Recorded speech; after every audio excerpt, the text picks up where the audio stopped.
Ọ̀rọ̀ yìí ta kókó. Ọ̀rọ̀ yìí ṣókùn. Ọ̀rọ̀ yìí ta kókó. Ọ̀rọ̀ yìí máa gbé mi máa lè ṣókùn.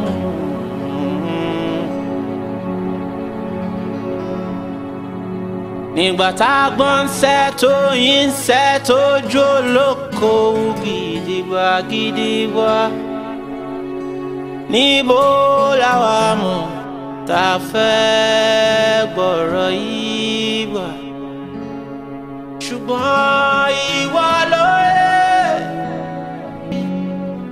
bàbá ọ̀run wá dájọ́.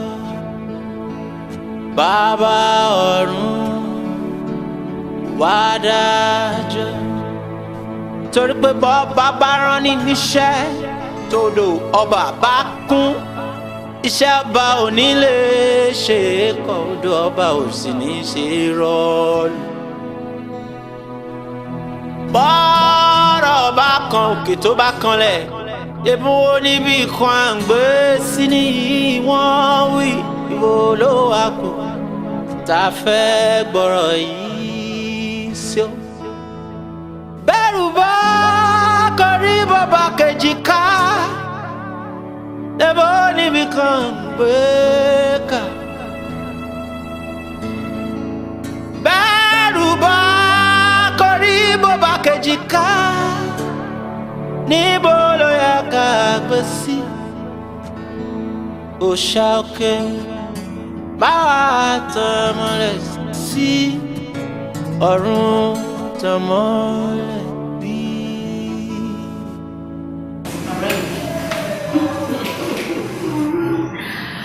Oh wow, your new car actually calls for celebration. Yeah, it does. Congratulations, darling. I'm so happy for you. Oh, amazing somehow. Honestly, more impressed. Because a meal as a person, meal maybe they operate pushing one. I imagine we will go to share for you. We try. But listen, to our motto to friend. We should go on. No man, she's a one friend. Ah, really go. I'm so happy for you. Ah, it's a little long.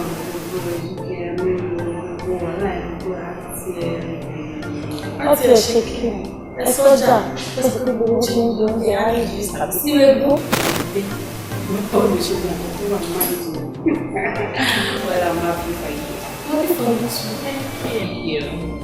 Actually, I'm not here for all that. Yeah, but the reason why I call this hangout is like a chill kind of celebrate new car with, it's called for celebration. And in my book, anything you want to be is going to train because of me. Wow. Okay, before then, let's be Thank you. You know, we didn't play last time to best so people here from location. I was very, very happy. I think we money fair. The cocoon laptop don't want disturb. Can you hear but what's in damn I love you. Oh my God. Ẹ̀yin ọkùnrin ṣá. Ó ṣẹ̀ṣẹ̀ invite mi wálé ni. Ó tètè jẹ́ ká bẹ̀rẹ̀ láti nǹkan ojú tó ń bọ̀ bẹ́ẹ̀ fẹ́ mi sílé gẹ́gẹ́ bí ẹ̀yàn. Tẹ́ bá ti fi ṣúgà sẹ́nu báyìí tó bá ti sìn nǹkan tẹ́ ti la tán ẹ máa gbàgbé pé ṣúgà lẹ lá. Tẹ́ bá dẹ̀ ti ṣe nǹkan tẹ́ fẹ́ ṣe ń sìn ẹ́ ojú yín máa ká. No baby no má sọ bẹ́ẹ̀ náà. Ìfẹ́ tèmi ní sẹ́kọ̀ọ́ ń ṣe ìfẹ́ tán. I really love you. I want to marry you. In fact, tó bá fẹ́ kí lọ meet Popsi Monty, I'm down. Mo nífẹ̀ẹ́ rẹ̀ jàre. I really love you.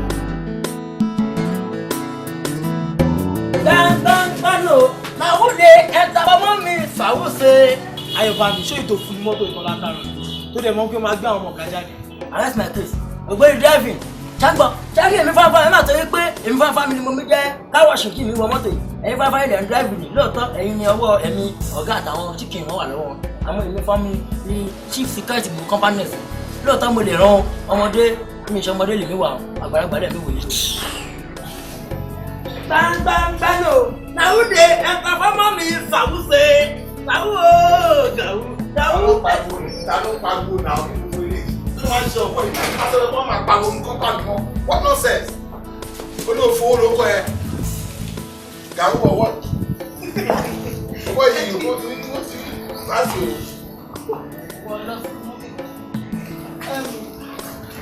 tó ti lẹ́yìn owó ní sàn báwo tètè dáhùn gàrí kálẹ̀ fún ọ́n. wá bí ṣe bí mọ́tò náà ni kò léwu ní tébù tó ní ọ̀rẹ́ máa ní ọ̀gá bá ti ń spark ìgbóni mi máa ń tọ́ṣí. ó ṣe kí n lo common gumption ẹ náà. Come on, why don't you name with that? Sorry, àfẹ́sùn.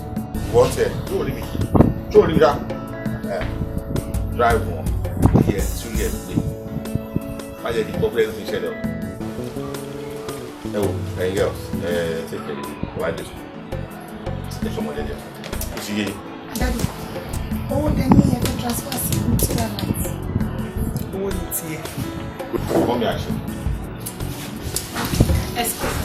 Excuse me. Èmi no mind a lot. That's good, ma'am. Come here, actually. But if you're sending to me, you give me times 12 for me, you send to me. Torí pé kí ló ṣẹlẹ̀? Torí pé ẹ̀gbọ́n ẹni mo jẹ́ náà. Gba ẹ̀ kọ́. Wọ́n send owó sẹ́yìn méjì. Daddy, just do Alright, sweet for me. Daddy, help me. Take care of yourself. Yes, mommy. Sọ̀dọ̀ olùkọ́ síwájú jàre. Ẹ̀yin méjì ẹjọ́ ojókòó fẹ́yìn. Wọ́n olùkọ́ síwájú. Kí ló máa ń ṣe? Àgbàyà. Ẹ máa ṣe bí ọmọ Ó ní Ó dá sí ìfọlá pa àbíkú láì ní ẹ̀. Ṣé jẹ́jẹ́ o? Ẹ tẹ́ kẹ́ ẹni tí o.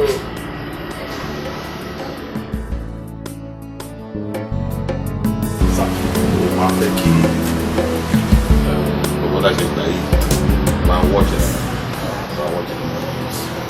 ọ̀rẹ́ mi ló kàn sọ pé ìjọ àbúrò ọ̀hún wà pé ṣe ti ṣẹ́ ọ̀hún ṣe ti ṣàkóbá ọ̀hún ìgbà bí mi ṣe rúkọ rẹ̀ so wọ́ọ̀tẹ̀ then again àwọn àkáǹtì àbọ̀ àwọn bismarck sọ̀tọ̀ so àwọn sẹ́ẹ̀lì tó lè tọ́jú ní next week wọ́n ní wọ́n sanwó náà ló tún ó tún wọn dáadáa ó ṣe gbogbo wọn máa ń láì kọ́ máa tètè sanwó wọ́n dẹ̀ lówó dáadáa àwọn gold meters lọ àwọn ẹ̀ṣọ́ wọ́n sanwó.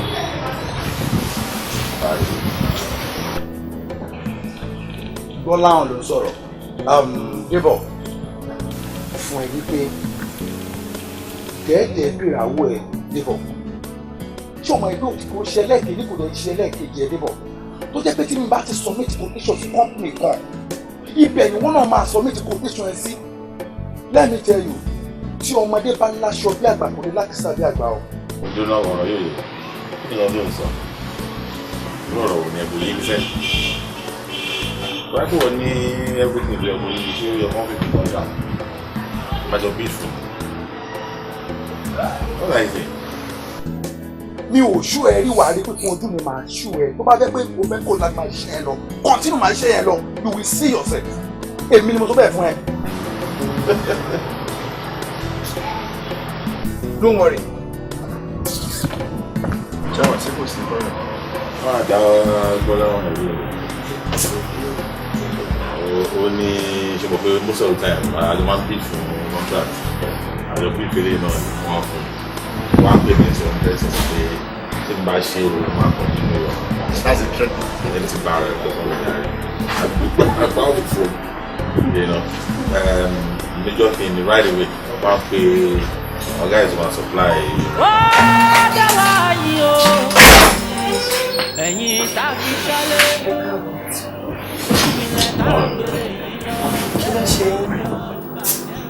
Nothing. Tẹ fojú rẹ̀ ṣàfojú rí pàtàkì wọn tán. Not worried by just business issues at this sort. Ẹ kú jọ. Kí ni kí n bá yín ṣe? Báwo rí mi ò tí jà ọ́ náà? Ẹ tí jẹ́ nǹkan tó tá dúró lé. Báwo rí tí ibi bá pa mí náà àwọn for now I know. Are you sure it's not because of what you're saying? That's why you want to. Àbí kí n bá yín rọ àmàlà ni? Onípẹ́jì náà. No, don't bother.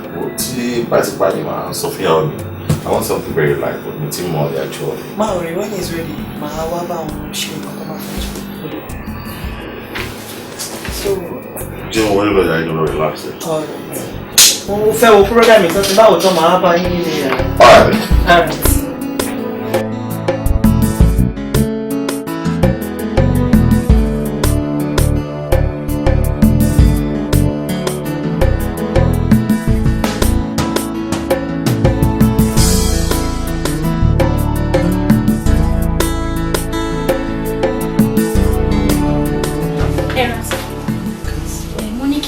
Wine wá kẹ́ mú mú tó di pé oúnjẹ ó ṣe. Wine. Ebi ń pa mí mo máa mu wine, ebi ò lè pa mí kí n mu wine, oúnjẹ ni mo fẹ́ jẹ. Oúnjẹ ni kó lọ gbé wá. Kì í ṣe wine, ebi ò ń pààyàn kó mu wine lórí lọ́gbọ́n oúnjẹ wá. Bóyá kẹ́ tiẹ̀ mọ́ mú nǹkan náà kó tó di pé oúnjẹ ó ṣe. Alẹ́ bí òun pààyàn kéèyàn mu wine lórí ebi ń pa mí.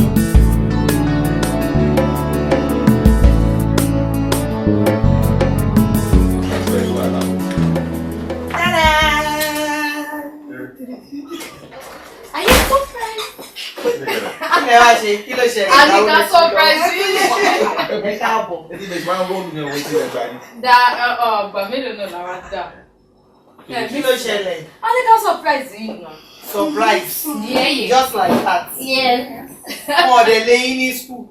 Oh, university. Very soon, my disappointed in age. Very. Torí ìjọ kan, ẹ kàn máa wálé ní bá mi, máa surprise ní ẹ̀.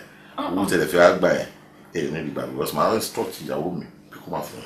So daddy, ẹ ti conclude pé nítorí owó la ṣe wá sílé. Dákẹ́lẹ́ wẹ́lẹ̀. No, mommy. Ṣé bí torí pa mí sí la ṣe wá sílé? Okay, we have enough. Àwa gbowó yín o. And enough for you. No, for now. Yes, for now. Daddy, for now. Okay, bye. How was the weekend? Tẹ̀sí kí wá kúlé káàbọ̀ ẹ ti ń sọ fún gbà ọ̀nà lọ. Weekend, Abi? Yes, daddy. Má worry. Online, in travel, máa lò bí 14 days. Ẹ̀gbọ́n mi. Nítorí daddy fẹ́ fún wa lówó lọ́ṣẹ̀ láwọn travel. I will go with him. Case closed. Daddy, we are coming with you. Hey. I will Tell see me you. swag. Mommy, I just want to stop beside you. Má ronú mi o, má ronú mi o.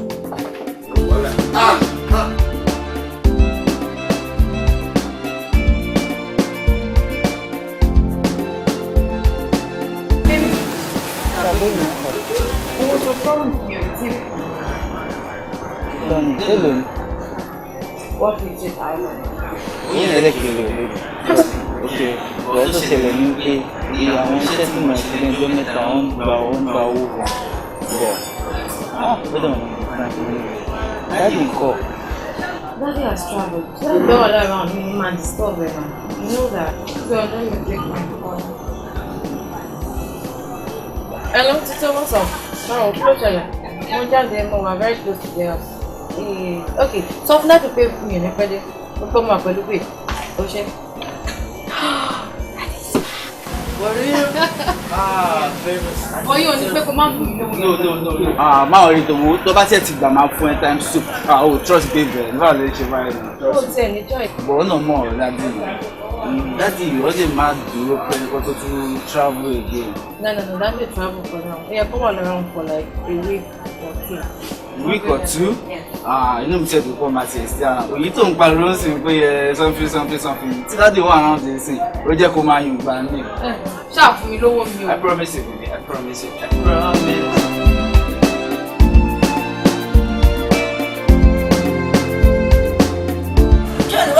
Lálẹ́ yìí mo ti mú sọ́n mọ́tò mo ti mú pàkìrẹ́ yàn àpẹ padà ọgbọ́n ní bí wà níbẹ̀ ẹni sùúrù jàre èyàn tí a mọ̀ pé èyàn fún mi lọ.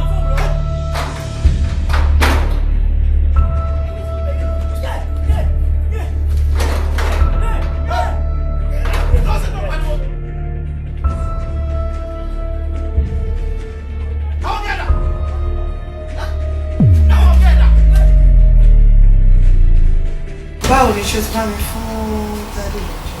Bẹ́ẹ̀ ni màmú ti fún wọn lóúnjẹ. Ṣé o ti pa ìyàwó ń bẹ̀? Bẹ́ẹ̀. Tó lè lọ sùn tí ẹ ti bá nílé ní ti máa kọ́ òye. Àbí kí n bá yín bu juice? No, maybe later. Àǹtí ẹ̀yin ńkọ́? Ṣé bẹ́ẹ̀ yín bu coffee? But mommy, why is that your join my dining? Ṣùgbọ́n mo rọ̀ bàbá ìṣó ṣẹ̀ṣẹ̀ rí pé ibi tó bá ti gbé iPad rẹ̀ dání báyìí kò mọ́ ń tọ̀. Àfikún wà ní yàrá kó jẹun kó ṣe gbé pẹ̀lú tí wọ́n ní sùn. Èmi náà ti kún pé definitely láti ti gbé iPad lọ ṣe wá káwá jẹun. Tó bá lè ti dín bóyá ní assignment tó fẹ́ kó o ṣe.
They cannot go scot free.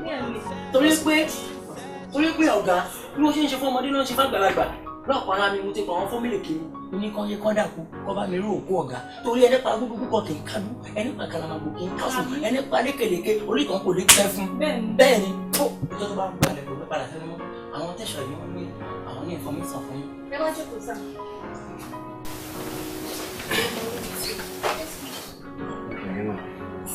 Ọlọ́run adáwọ̀ títí àìlérú ẹ̀ mọ́mì lọ́rọ̀ ọ̀rọ̀ àgbà nípa yẹn la ṣe wá a ṣe wá wọn àìtí rí wọn ní wọn pé ọwọ́ àwọn agbófinró á tẹ̀ wọ́n. Tell everybody any useful information. Ẹ má hesitate láti fi ràn án lọ́wọ́. Any useful information láti fi ràn án lọ́wọ́.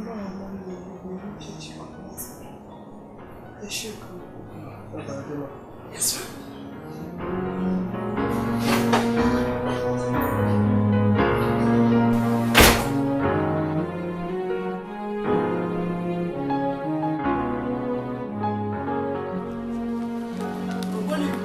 ní yẹ̀yẹ́ ni. Ṣé rí lọ́tọ́ yẹn máa ń fún ayé kúkú yẹn kúkú lé? Èmi fún mi gẹ̀tọ́ lè fi ṣe níbí. Àmọ́ ṣé rí àwọn màdàmú?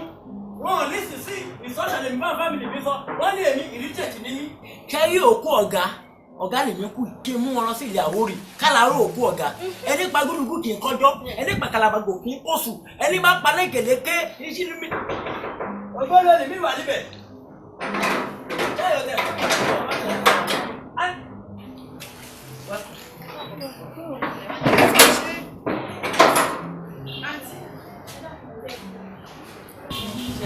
Bí ọ̀gá tó ń ṣaláìsí, ó jẹ mí lówó òtún kan. Àbúrò bàbá mi sì ti pè mí láti ní pé kí n yọjú. Wọ́n sì kankan lọ́wọ́ mi. Nísìnyí, tí mo bá gbọ́ ẹ̀yìn rẹ̀, onídàájú wa, wọ́n jẹ́ lówó.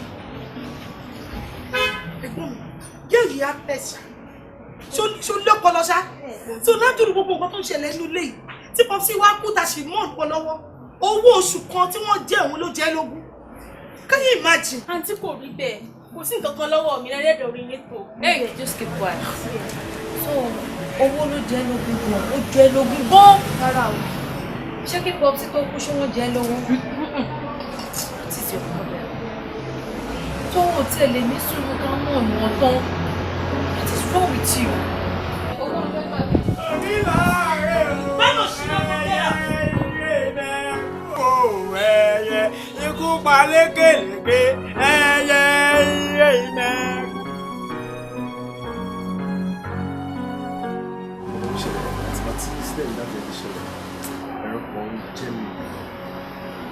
Ó ní ẹ̀kọ́ tí dáàdì wọ́n ta business papọ̀ pẹ̀lú ìwé ẹ̀mí. Ẹni ilé ẹ̀kọ́ tí wọ́n lórí fún. Èèyàn kan threatening dáàdì. Yes, about business. Manager. Ẹnu adúrò nǹkan tó tó yẹ ẹ̀rẹ́ sọ̀rọ̀ láti ọdún. Ó yẹ kí ti sọ̀rọ̀ náà tẹ́lẹ̀ mọ́ pé investigation ṣì ń go on. Ó yẹ kí sọ̀rọ̀ èdè wá dákẹ́ why? Mo ṣẹjọ́ mi náà, bá tí mo bẹ̀rẹ̀ sí everything tí mo wo pẹ̀lú àpò mọ́ra mo kàn pé ó lè help investigation wa. Of course ó máa help. Ẹ wò ṣé mo kọ́ tẹ́ máa ṣe fún mi? Ẹ kò bá wa get gbogbo information nípa ẹ̀. Bóyá ọ́fíìsì address ẹ ní o, bóyá nọ́mbà ẹ ní o. Ẹni àṣàpáṣá ti track ẹ̀ náà ká lè fi contact ẹ̀. Tí lè bí máa lè kó gbogbo information yẹn máa fún àwọn ọlọ́pàá. Ẹ jọ, that's just all we need. But my son, my son, Please do. Hey, but it's all right, Penna. She thank you very much. She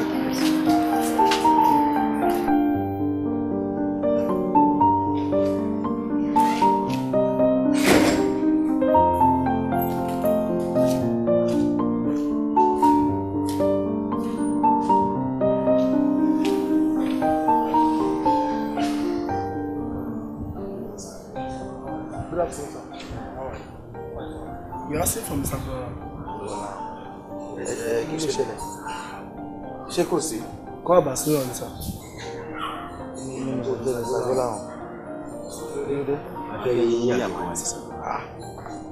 Kí ló ṣẹlẹ̀? Mr. Man, move. Ọkàn ní kí n move. Mo ní kí ló ṣe wọ́n ní máa arrest èèyàn nìyẹn.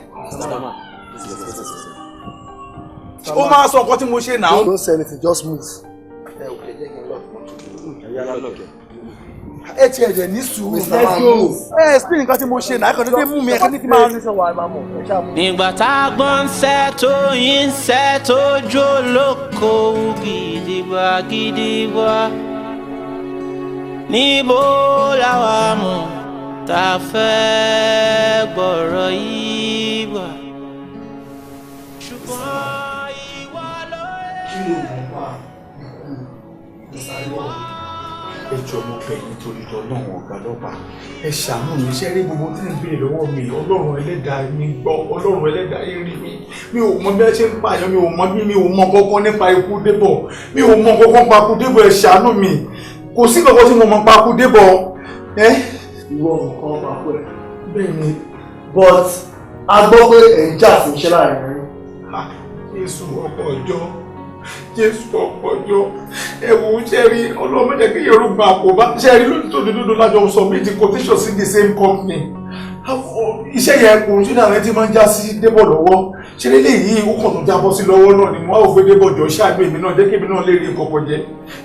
Release iṣẹ́ ẹ̀ lé mi lọ́wọ́ mo ń gbúdẹ̀ tó ń bẹ̀ ní o kẹ́ máa rí mo ń bẹ̀ ní o pípọ́ release iṣẹ́ ẹ̀ sí mi lọ́wọ́. My friend, you shut up. Owó ló ṣe sílẹ̀. Kí family member ni abẹ́tán kó fún oríṣẹ́ wà á ní ìṣẹ̀fẹ́ wà á pa àbí. lórí máa jọjọ́ rẹ̀ náà ni business partner dẹni wá ní. ó pa ó jẹ́ jẹ́wọ́. ìjọ tí mo dá ìṣá tí o ló ṣe pa Adébọ̀wálé torí business adé criminal ni tí bá rí nǹkan míì lẹ́yìn adé criminal yẹ kí n bì ẹ̀yìn wọ́n á fi dá ẹ lójú pé ibi tó wà yìí ló máa gbàgbọ́ bẹ́ẹ̀ mo fẹ́ ní 20 minutes mo fi jẹ́wọ́ ọ̀hẹ́sì something will happen to you. 20 minutes after wà á mọ̀ ọ́n lórí tó bẹ́ẹ̀.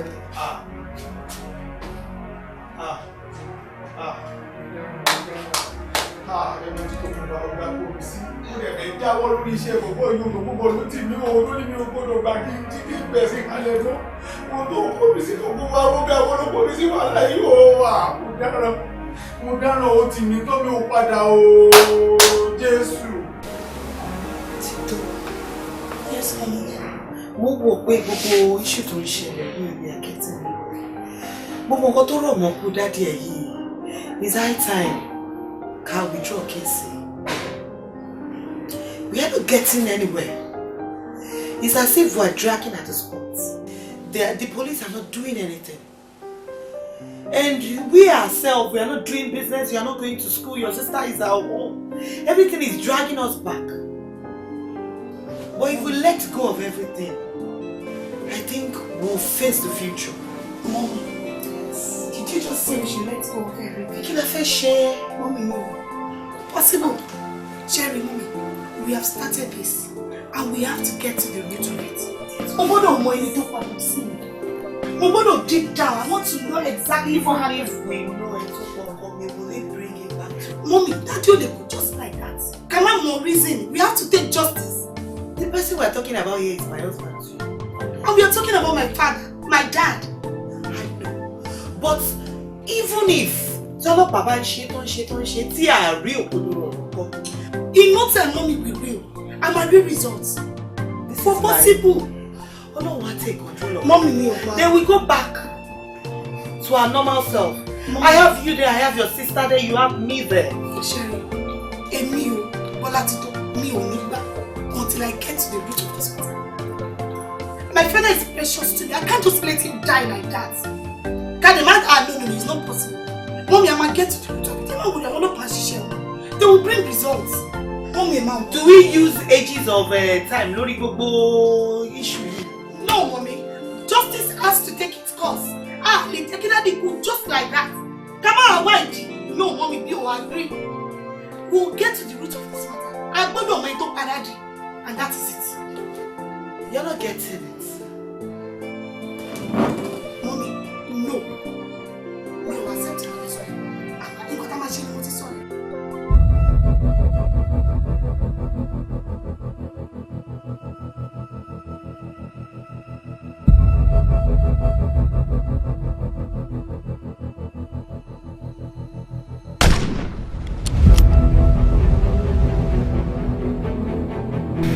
Tẹ́ ń ṣẹlẹ̀ nínú ilé tí wọ́n ní wà mú báyìí.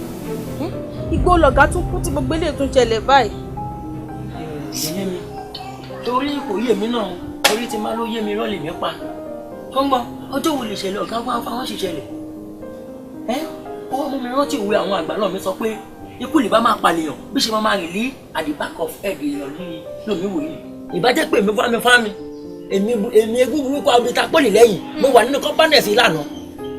Ìṣẹ̀lẹ̀ yìí ò lè ṣẹlẹ̀ ọmọ yìí mi pè mí pé kèmi yé o lóhun kí n bóun àkọlé lè ta olùbá fún mi lówó ìyẹn lè jẹ́ kèmi lọ kí n tó dé ní aburú burúkú ti ṣẹlẹ̀. Mo ti ẹ̀jẹ̀rìí rẹ̀ mo mọ̀ pé olóògùn ọkùnrin ni ọ́.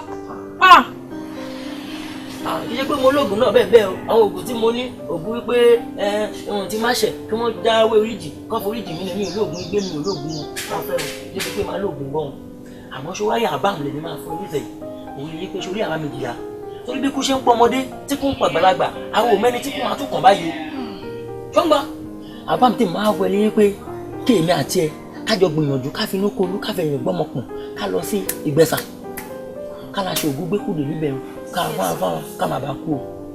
Ìgbẹ̀sà ṣọ́ọ̀gùn wà ń bẹ̀ ni. ọmọdé yìí ò gbogbo òpìlẹ̀ wọ́là. èmi rò pé bóyá ká lọ sí bí Ìgbòho àwọn olóògùn bẹ̀ dáadáa ogun gidi. ògùn ló wà ní Ìgbòho lẹ́yìn gbogbo ògùn tó wà ní gbòwó Sunday gbòwó lọ́sọ̀gùn yẹn fún òun kàn fi ń kó mọ́tò ó fi ń ṣètò kún mọ́ ní ogun bá a ṣe máa bí bá a ṣe ní kúkú òjijì ní káwọn wájú fẹ́ wá èmi rẹ̀ láṣọ̀gùn ní gbòwó ìgbésàlẹ̀ máa dé dúró. wọn náà sáà mọ̀ pé tí wọ́n bá ti tún padà wá lọ́jọ́ mi ìwọ wọn bá lẹ́nu géètì. kò sí ìyọnu ohun tó bá ti pẹ́ kan tún yá mọ́ àmọ́ èmi kàn wá wò pé ṣé kò dá ká fi tó àwọn màdàmú létí bí yóò ṣe é ṣe ká ṣe gbẹ́kùlé fáwọn náà. inú tèmi ò gbá o. nígbà mi ò ní ṣẹlẹ̀. yóò padà àbí sẹ́yìn náà lẹ́gbẹ̀ẹ́ náà ní tẹ́lẹ̀ tó dábùrò bàbá mi ti ń pè mí láti lé owó ọkọ̀ ní ìtí ìdí tí ò dé ẹ lọ látọjọ́ yìí. máa lọ o mọ̀ pé ní kọ́ńpánẹ̀sì ìwọ lèmi fáńfáń mi ni mo fi ń ṣe kejì ara bó ti jẹ́ pé ibi mo ní ká máa kó kẹ́míkà pọ̀ ó dá mi lóhùn.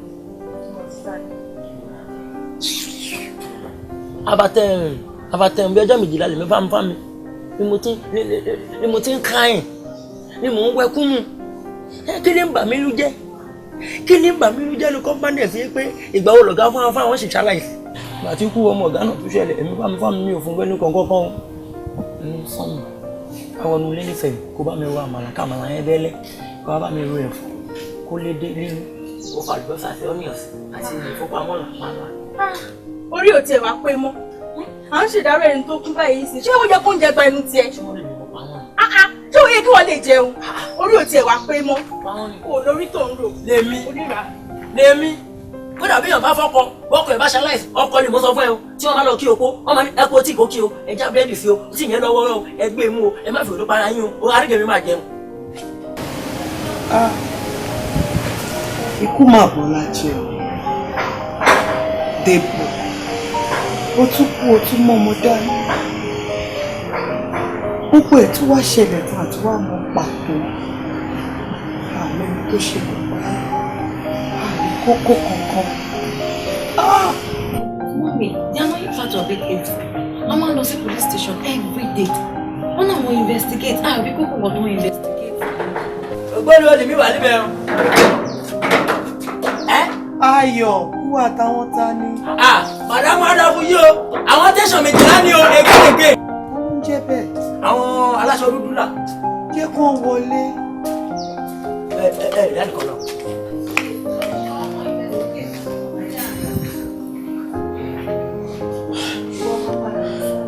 Okay, ma.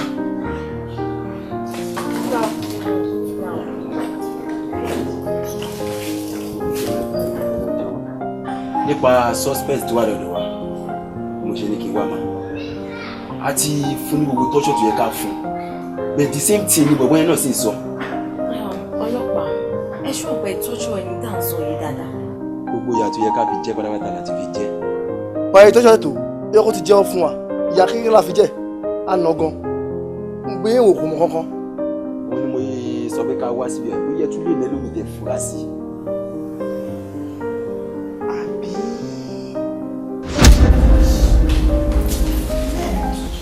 Excuse me, young lady. Hello? Hey, can you imagine? In my husband's company. Hey, neighbor! kí ni àrídájú pé lady ten sọ pa ìwọ pàkọ́ yẹn.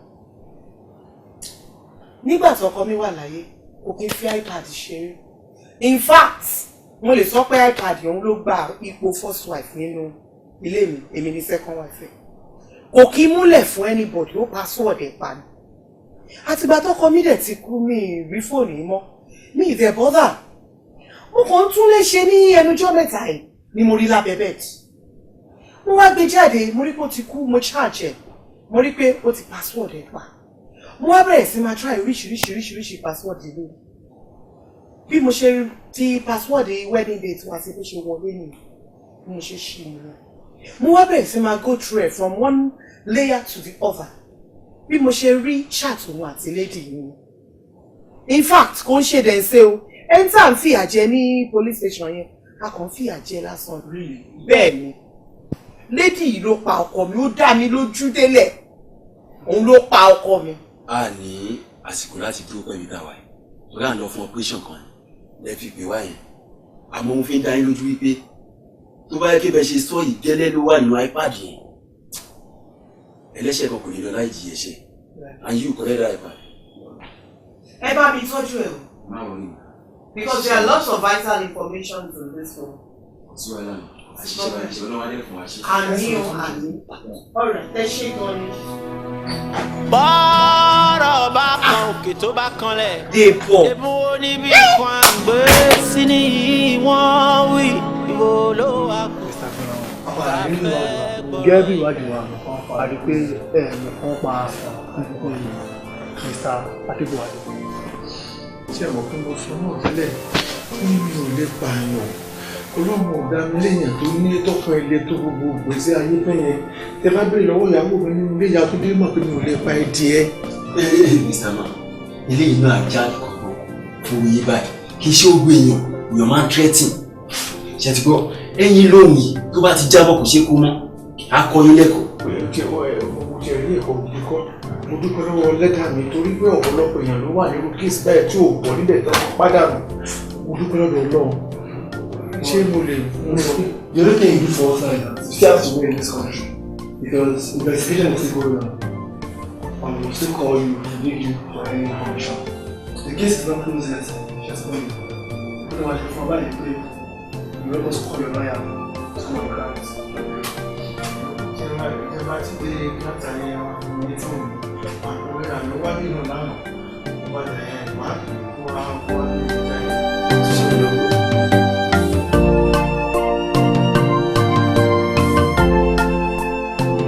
Orúkọ mi tèmi Tọ́pẹ́ Adélájà. Lóòótọ́ ni mo mọ Mr. Adébọ̀wálé. Olólùfẹ́ jọ ni ìrìn àti ẹ̀. Sùtọ̀ mo nífẹ̀ẹ́ but mo fi ìfóhùn náà nífẹ̀ẹ́. Ọ̀rẹ́ mi tó ga jù gbogbo ẹ̀ ló ń bí táì. Kí ló ṣẹlẹ̀ ọ̀rẹ́ mi? Ọládébọ̀ ọlá Ọlọ́run mi ọkọ mi olówó orí mi. Mi nífẹ̀ẹ́ ọkọ mi gan-an sórí kí n tó béèrè ilé ó ti ṣe fún mi. Kí n tó béèrè aṣọ ó ti mọ̀ pé màá fi bàtà lò gbogbo ẹ̀ báyìí ló máa ń ṣe fún mi.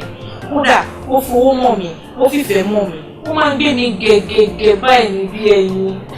Dúró náà ṣé ọkùnrin náà ló wá káràmọ́ tuntun yìí? Ọkùnrin lásán lásán ló wá pọ́nlé tuntun yìí?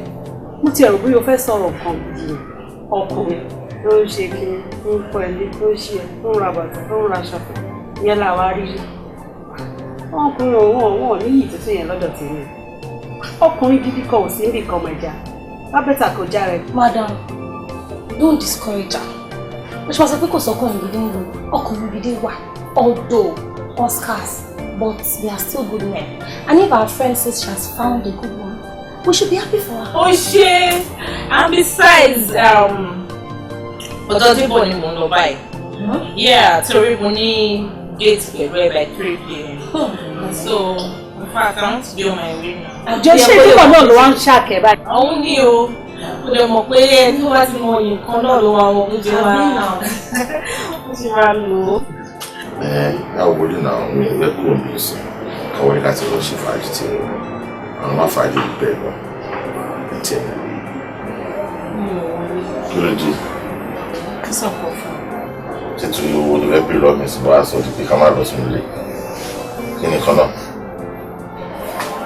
Mi ti lóyún. Náà yẹn sọ̀rọ̀ báyìí náà tí lóyún mi ti bá o. Owó lóyún yẹn ó máa disturb man every day I went to place.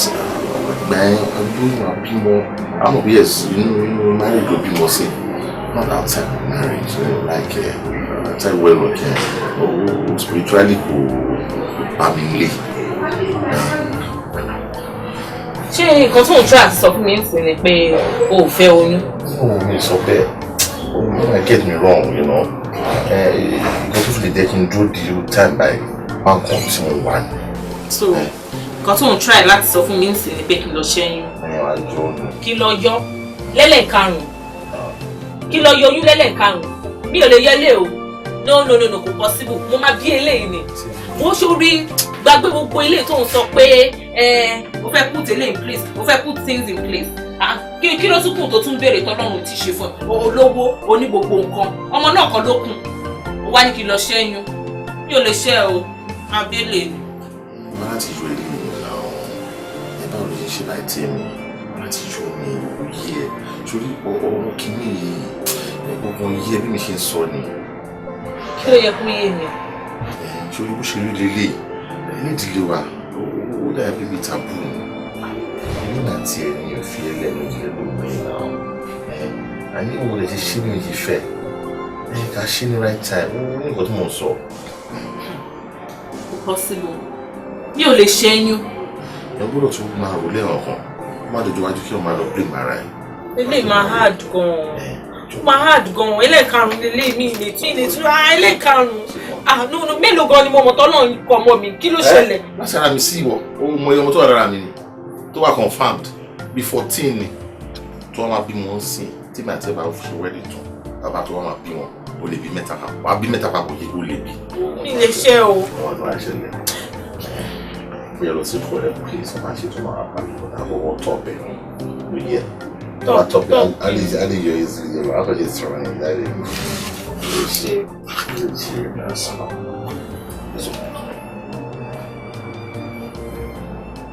Owó kí ni? Ṣé máa sọ̀rọ̀ sí ibi mo rà sọ̀rọ̀ kẹ́lẹ́kẹ́lẹ́ ní ojú àwọn ọmọ rẹ̀? Tími, tó bá mú nǹkan tí mo fi ojú mi rí lẹ́nu. Nǹkan tí mo fi ojú mi méjèèjì rí lẹ́nu.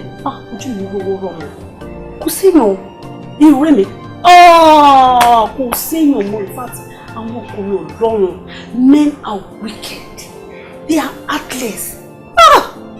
Èyí tẹ̀ máa fi ètò òkè o. Èyí ti rí love of your life. O ti rí èlé, o ti rí kiri kan. O dey love a bit. O lè believe wípé mo fi ojú mi méjèèjì kòrókòrò mo fi rí ọkọ Débọ̀ pẹ̀lú ìyàwó àti àwọn ọmọ ilé mi. Débọ̀ mi. Bẹ́ẹ̀ ni mo sọ fún ẹ. In fact, ilé tó mú ẹ lọ tó sọ yí pé ibẹ̀ ló ń gbé, ibẹ̀ kọ́ ló ń gbé o. Ọ̀tọ̀ níbi tó kọ́lé sí tó kọ́lé fún ìyàwó ẹ̀ fún àwọn ọmọ ẹ̀ tó ń gbé bẹ́ẹ̀. Ilé ibi tó mú ẹ lọ yẹn, ilé irọ́ ni o. Ṣé mo nǹkan tó ju báyìí lẹ́nu máa sọ? You talk too much. Ó bí báyìí tiẹ̀. Kí ló yẹ kó de káàntì bá wà ní ọkọ tì náà? It's because gbogbo nǹkan ló fẹ́ máa ṣọ́. She's looking for perfection and there's no perfect relationship anywhere. Don't mind her. Kí sọ wà? Àbọ̀ abálọ̀rọ̀ tiẹ̀ ṣó ti gbọ́. Ọ̀rẹ́ mi, nǹkan tí mo lò ní ìṣàlàyé fún mi. Ṣé jù rí? Ó mọ̀ pé mo lọ́ọ̀bẹ̀ lọ. Jọ má parọ́ fún mi. Má tàn mí tó lọ́rọ̀ tó ń rọra ń sọ yìí. Ó ṣe bíbí pé kí n dákú kẹsẹ̀ máa rọ mi lé mi lórí o. Wọ́n náà dẹ̀ mọ̀ bí mo ṣe love Débọ̀ tó. O sọ pé Débọ̀ lè ṣe orúkọ báyìí fún mi. Tell me, you know I love you. You know how much I love you. Mi ìparọ́ ọ̀rẹ́ mi, Ọlọ́run ọba kò sí tí ń lọ Ọlọ́run. Mo rí wọn báyìí. Nílé. Ó lè mú mi débẹ̀. Kí ló ń sọ yìí? Màá mú ẹ débẹ̀ dáadáa. Mo dìde fún àdírẹ́sì dé yẹn sílẹ̀ kí n má bàa ṣìnà ní West Ham àpàdà lọ. Ó ti yá, ó yá ẹja máa lọ. Kó ló tọ̀nù tọ̀rọ̀ nífẹ̀ẹ́ yóò wá lóṣù ṣe pa. Débọ̀ deserve ikú náà. Ó cheat mi ni now. Tí ò bá nídìí ọmọbìnrin ò kì í jẹ́ kú mólú. Mi ò lè máa wo níran kó máa live happy life pẹ̀lú àwọn ọmọ ẹ̀. Tó dẹ̀ ti báyé mi jẹ́. Kémi wá máa rìn kiri. Débọ̀ cheated on me. Débọ̀ wálé cheat mi ni.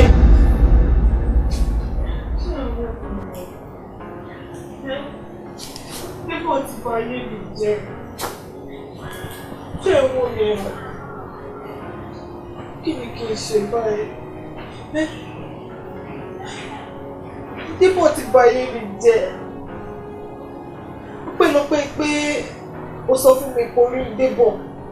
Ṣé mo pé mi ò ní believe pé Débọ̀ ti bímọ? Kò tẹ̀ tí wá ṣe àwọn ọmọ kéékèèké. Débọ̀ ti bímọ tó ti ga tó wà lórí ìdúró. Ayé mi ti bàjẹ́.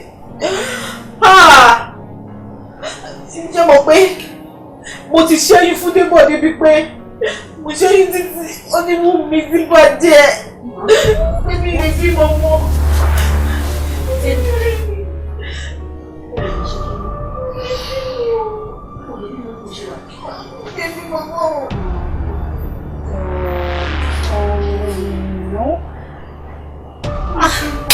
Ayé mi o.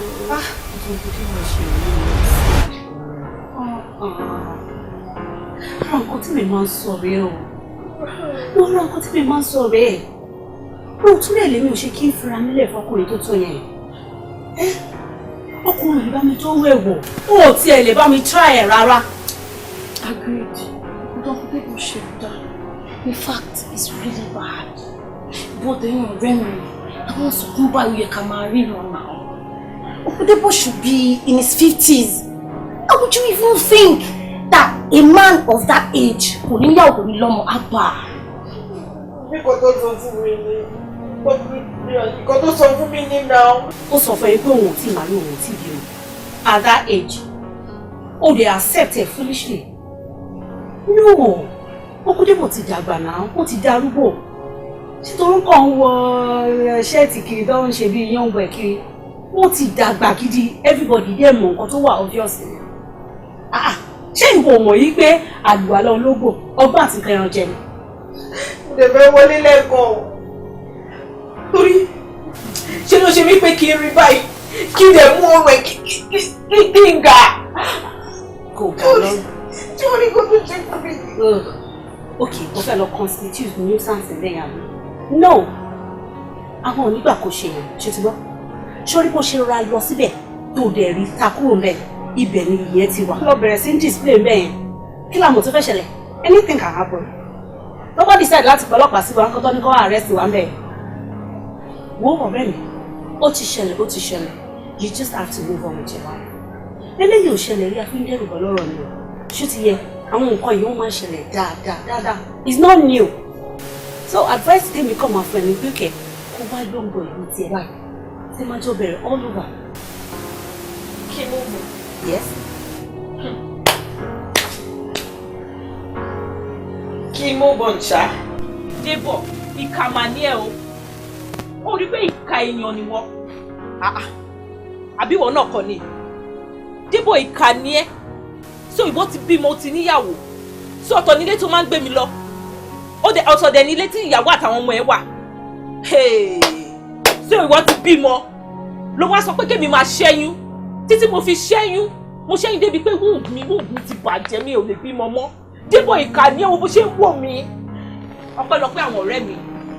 Tó jẹ́ kí n mọ̀, if not, kí ni ò bá ṣe mí? Ìkà ní ẹ o. Sórí, nǹkan tí adìyẹ fi ń ṣu. Má sọ orí ẹ̀ mọ́ láyé kí ló fa rubbish. Ta ló pọ̀pọ̀ lè lórí nígbà olùdáyé tó mọ́ tó mọ́ mú lórin dè. Ta ló tara àwọn alágbára ẹ̀ tó bá mi sọ̀rọ̀ ẹ̀kọ́ tẹ́jú ẹ̀ fi jí kíni. Kí ló lè ṣe fún mi? Bó ṣe wà ẹ̀ mo sọ̀tún mi lè ṣe fún ẹ mo lè pa ẹ́ kí n ra ẹ̀ kí n ta ẹ̀ kí n gé ẹ wẹ́wẹ́ kò sẹ́ tó máa ṣẹlẹ̀ tó máa mọ́ ẹ. Bẹ́ẹ̀ ni mo sọ ìwọ yes wọ. Èmi ló ń sọ̀rọ̀ fún báyìí. Kí ló fẹ́ ṣe? Owó tó ń ná aṣọ tó ń wọ irun tó ń ṣe bàtà tó ń wọ àti bísíkì náà ṣe rí ṣé wọ́n lè afford irun tó wà lórí ẹ̀ on a good day normally tó máa ṣe mọ́tò tí wọ́n ń lò yẹn ṣé òròbó easy kí ọmọ ara rú mọ́tò yẹn àwọn tó ń ṣiṣẹ́ tó jẹ́ bank manager obìnrin ẹgbẹ́ gan wọn lè rí mọ́tò yẹn òkè tí mo ṣe sí láìpẹ́ gbogbo mo ètò ẹ tí mo sọ ènìyàn gidi o fine sí o fresh o bẹ́ẹ̀ ń sọ̀rọ̀ bọ́ ẹ̀sẹ̀ gan bàtí mo mí tẹ kò rí báyìí ohun ẹ̀ máa ń há regularly ìgbà tó bẹ́ẹ̀ bó ti kiri nǹkan láyé ìgbà tí yà ń jẹ. Èmi ló ń sọ̀rọ̀ fún báyìí tí kò tó yẹ kó máa sọ fún mi. a ló sọ wọlé tó ń gbé mo lè lé ẹkú òbí lè ní gbé tó bọ́ sí gbogbo tẹ̀sí dábò iṣẹ́ ẹ̀ bí tó ṣe díẹ̀ ó ti tẹ̀ mí lọ́rùn kò sí wàhálà bóyá sọ́ọ̀sì èèyàn burúkú ni mí ìkà so better bẹ́ẹ̀ stay on your own má jẹ́ kí n tún rí ẹ sàkánì mọ́ ó ti tán àbí kò tán gbogbo láìpẹ́ ti ṣe tán àbí náà ṣe fẹ́ lọ bẹ̀rẹ̀ láìpẹ́ ó ti yẹ stay on your own kí n náà dé wà pẹ̀lú lẹ́wù tí mo wà àti ètò má ṣe ti tẹ̀ kí má yẹ kí n búrò ẹ mọ́ òkè ẹ lọ. bá Débọ̀ tó ń lọ èmi ni mo bá I have no regret for my actions. Gbogbo ọdún wá sọ ìṣó lè kọ́ sínú statement or lè make a statement. Yes.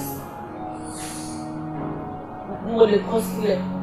But bó ṣe ń wọ̀ ẹ́ obìnrin ni ẹ́ ó dá mi lójú pé o máa gbéṣẹ́ ìfún náà ni jẹ́ fún àgbé fún un kí ìyẹ kó bá rí mú ọ̀la. Màá jẹ́wọ́ torí nísìnyí ọ̀rọ̀ ìṣẹ̀ṣẹ̀ ti rí báyìí màá sọ gbogbo nǹkan tó wà ń di ẹ fún mi. Lóòótọ́ èmi kọ́ ni mo lọ pa Adébọ̀wálé mo rọ́yàn lọ. Mi ò fẹ́ kí traces kankan wà níbi iṣẹ́ yìí rárá. Tó ti gbọ́, I want a clean job. Má jẹ́ kí traces kankan wà nípa deal tí mo fẹ́ gbé fún ẹ. Tó ti gbọ́, and besides, Ṣorí má yẹn nìkan ni mo fẹ́ kẹ́ bá mi pa o. Ẹ má pa family ẹ̀ kankan o. Just don't touch anybody else. Just that man alone. Òun nìkan ni mo fẹ́ kẹ́ bá mi pa. Ṣé o ti gbọ́ bẹ́ẹ̀ yẹn? But Temi, báwo ló ṣe fuck me up pass? Ó mọ̀ pé tí iṣẹ́ yóò bá clean, ó ní wá gbé fún mi now. Àti wípé Temi, no be today na, he don tey, this thing never pure, you no go come meet me. Yeah, I know. Àti wípé àti mọ̀ra láti school, back then. So now you believe me, that's why I brought this job to me, right? Ọkọ tí wàá kọ́ ṣe fún mi ni pé kó farabalẹ̀ dáadáa, but wàá ṣe fún mi náà wọ́n details yẹn àti contact yẹn, because without that I can't do anything. And àti wípé owó ó ṣe pàtàkì, so you have to send that to me. Ṣorí kò sí problem. Ṣorí nípa àwọn details yẹn ò ṣe problem rárá. The name, the address, even the picture, ma send gbogbo ẹ̀ sí ẹ. But I just want a clean job, that's all. Ṣé o ti gbọ́? Tèmi, ó mọ mí náà. And nípa tọrọ owó yẹn, since tó ṣe assure mi pé kò sí problem kankan, má ṣe transfer fún ẹ. Ṣé o ti gbọ́ bẹ́ẹ̀ yẹn? So, má worry. Since tó ti sọ pé o lè jẹ nínú ọtí mò ń jẹ. Ṣé o ṣáà ń gbádùn ẹ̀ṣà, o like it, right? I sure am. It's so nice. Hey. That's nice. So, ìgbà tá a gbọ́n ń sẹ́ tó yín ń sẹ́ tó jó lóko gidigba gidigba níbo làwa tá a fẹ́. Excuse me, killing Mr. Adebowale. Which Mr. Adebowale? Your father. It's not possible. This is my boyfriend. Ẹni tí wọ́n ń wọ̀ yìí, òun ló ṣekú padà dé. This is my boyfriend. He can't kill my father. Hey, báwo lè fọ́ọ̀mù Bronx ẹ̀? Tèmítọ́pọ̀ ti jẹ́ fire station. Tèmítọ́pọ̀ lè máa sọ gbúrú nonsense yẹn. Baby, come just tell me, did you kill my father? Ọmọ gbàgbé o, kúrò làwa o, ẹni tó bá gbéṣẹ́ fa parí iṣẹ́ ni o. Gbàgbé. Oh shit! And guys, ọ̀rọ̀ nípa Ṣayọ̀, it's a done deal already.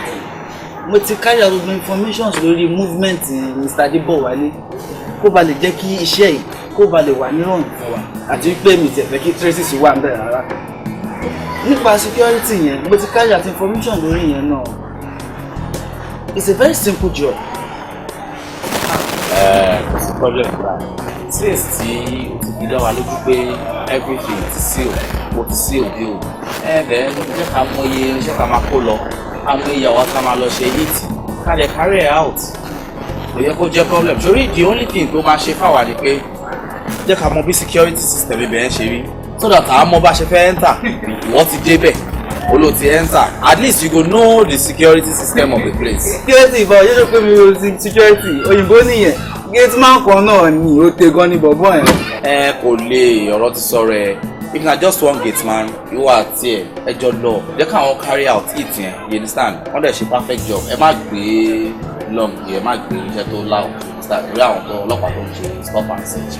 Ẹ kàn mú pistol dání ẹ̀rọ ṣiṣẹ́ yìí. Na you make you do the hit. Then wá ṣọ́ra ẹ̀. The last job tó lọ ṣe, owó ẹ̀mí kan náà san. This guy go dey drop it. Go make sense now. Guys, I'm happy. Mo tún mú mi daughter yìí. See, crime na our own life. Ẹ jẹ́ kó yé yín. Ibi tá a ti ń ṣe, tá a ti ń jẹ lélẹ́yìí. Say treasure, say anything, we dey spend, we don't get any other job apart from this job. I gbọ́dọ̀ take it serious. O máa ń lọ for operation, máa mú anything. Wà ní clear eyes lọ. Tó bá ti dé tí success ti ṣẹlẹ̀, ó lè mú nǹkan tó bá wù ẹ́, kò sẹ́ tó fẹ́ dá ẹ dúró. See, nǹkan tó ṣe ń tẹ̀lé nìyẹn, you are there to guide him. Bàbá máa ń la yìí. Ọ̀n lè ti torí pọ́n pè ní àṣà ìlú ikú. Kò ti torí ẹ̀ máa drop anybody drop ebi. Yẹ́ra jẹ́ kí o tiẹ̀ máa pé you dey drop for. Yẹ́ra. Okay, kò ní sí wèrè. No wàhálà. Mi ò palẹ̀ ní other problem. Fún wọn ní gbogbo info tó bá need. Gbogbo everything tó need fún wọn. Kàn fi èyí, kàn fi study ẹ̀. Ẹ study ẹ̀ pàtó ṣiṣẹ́. Tomorrow, you can carry out it and all that. Okay, information for the problem. But na one thing I want to. Ẹnìkan tó ń gbé kọ́ pa ní kó lọ pa ọ́ Mr. Adebowale ni o kò dẹ̀ gbọ́dọ̀ sí traces o ká tó ń kó leak back. Ẹni tó máa pa náà nìyẹn. Na only one life they pay for, they don't pay for two. Lọ́sù fún wọn details fún wọn ní every start make them start they carry out this scenario. Ìjọ fún wa pé pa Mr. Adeolu. Mr. Adeolu lè rí iṣẹ́ kí wàá ní tọ́mọ ẹ̀ tó tún pa. Ọmọ. Yes. Èmi kọ́ ni mo pa ọmọ ẹ̀, mi mọ̀ kọ́kọ́ pa nǹkan tẹ́ ń sọ yìí o. Ẹ wo, ẹ má fi nǹkan tí ò ṣe tèmi fún mi o. Mr. Adeolu wà lẹ́yìn kan tí mo ní kọ́ pa o. Mi ò ní kọ́ pa ọmọ ẹ̀. I don't know nothing about nǹkan tẹ́ sọ nísìnyí o. Èmi kọ́ ni mo pa o. Lóòótọ́, wọ́n ní pé kí n pa ọmọ Mr. Adeolu wálé. Ṣùgbọ́n torí pé ó ń takò pé. Ọ̀rọ̀ yìí ta kókó. Ọ̀rọ̀ yìí ṣó. Iṣẹ́ tí mo fún yín pé kẹ́ lọ assassinate Chief Debo àbí Honorable Debo whatever his name is. Òkúta àti ẹsẹ̀ tí wọ́n ń dànù. Báwo ni màá ṣe ń gbé kẹ́ lọ ṣe clean job fún mi? Báwo tó sọ ni? Hold on, I dey hear am, I dey play game. Omo for my bag. Ilẹ̀ ó ń dọ̀kọ̀ tí mo sọ ilẹ̀. Nísìnyí, nǹkan tẹ̀mí sọ ni pé ká wá kọ́ ṣe sí ọ̀rọ̀ ká wá wọ̀rọ̀ kọ́ àbí ṣàdá. Torí bá lè ṣiṣẹ́ tán, káṣù á máa fọ́ bọ̀ àti náà. Ṣé káyọ̀ ò bá jẹ́ tà ń ṣe yìí? Ẹ chill ẹ̀yin guys. Nǹkan tó máa ń dùn mí lọ́rọ̀ yín rèé o. Ọ̀rọ̀ tí ò le na go just dey loud down. See, no be everything need loud yan. Ẹ ní láti loud ẹ̀. Ẹ ti mọ nǹkan tá a máa ṣe náà. Irú mátà báyìí ẹ silence ẹ. Ẹ jẹ́ kó kú pàdé òkú.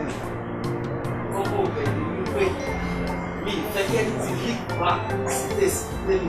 Kò lè lead back sí tèmi. Sọ̀rí òun náà ló máa ṣe. Ó wà very simple. Iṣẹ́ tá a bá gbowó fún a lè máa kẹ́rù kó gbogbo ẹ̀ jáde. You understand? A lè máa kó gbogbo ammunitions jáde. One man is enough. Kí ló ṣẹlẹ̀? Ojú ogun là ń lọ ni. Òun nìkan dá tó ṣe. You know what to do. Movement. Kó dẹ̀ ṣe clean job. Kó silence ẹ̀. So get. Ó tán. Ó ṣe máa lead back. Maybe na our own àpòkí na. All I just want is this job. Clean. Mi ìfẹ́ anything tó máa ní kàtẹ́ mọ́ pé mo ṣe staging, mo ṣe smelling, mo lè ṣiṣẹ́ tì náà bá bí. Wá kí ló wọ́n kàn fà sí ọkọ̀. Guy. Kò sí nǹkan tó fẹ́ ṣẹlẹ̀. Ẹ play lọ. Jẹ́ iṣu lélẹ̀ yìí. You understand? Guy, you know what to do. And again, man, tell you right.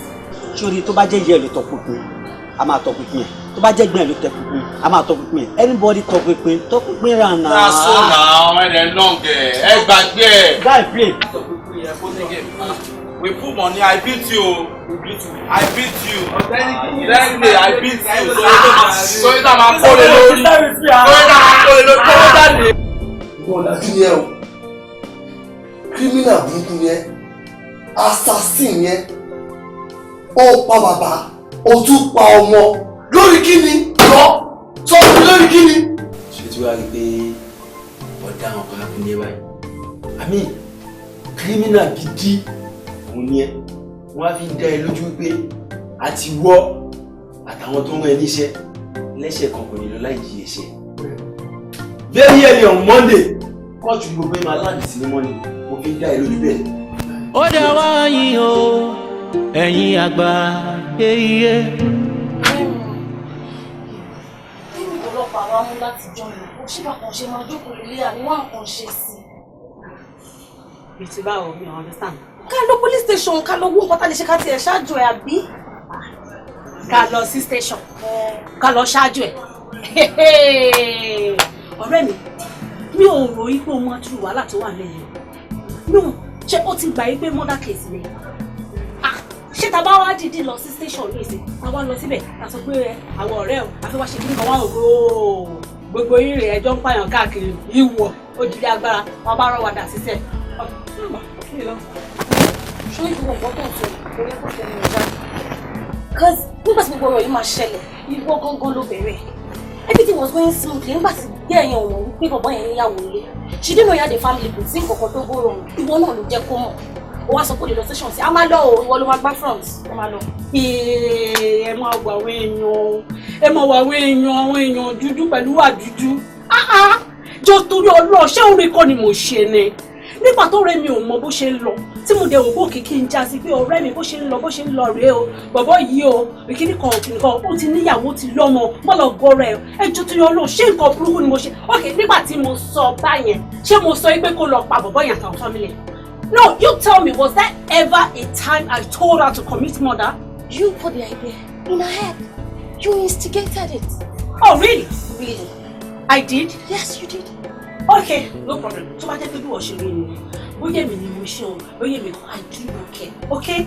All I know is that I'm going nowhere. Èmi ò lè wá forí tèmi fàgbọ́n. Ṣó ti yẹ ìyà tí mi ò mọ̀ díẹ̀ mi ò lè wá jẹ. Ṣó ti yẹ nǹkan tí mi ò ṣe mi ò jẹ̀bi mi ò lè kú pè. Tó bá jẹ́ pé wọ́n fẹ́ forí la kú fún rẹ̀. Báyìí wọ́n fẹ́ lè kú kí ẹgbẹ́ bá yìí ta kókó. Ọ̀rọ̀ yìí ṣókùn. Ọ̀rọ̀ yìí ta kókó. Ọ̀rọ̀ yìí máa gbé mi máa lè ṣókùn.